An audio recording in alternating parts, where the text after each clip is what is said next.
ગેડુજી વળ્યા સી ખેગારજી ગેડુજી રમવા ના જોવી દો ગેડુજી રમી ગયા તો આપણા બાની આબરૂ થઈ. અરે ફૂમતાઈ તમે લગીરે ચિંતા ના કરો, ગેડુજી જવા આવશે ને એવા એકન જતા રહે. બસ હું નહીં બેઠો.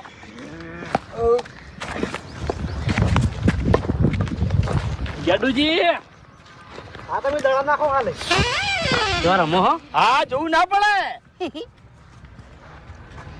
શું છે કોઈ બોલ્યો? હા તો નાખો હવે હેડો એક ઓવરમાં મેચ પૂરી કરવાની છે.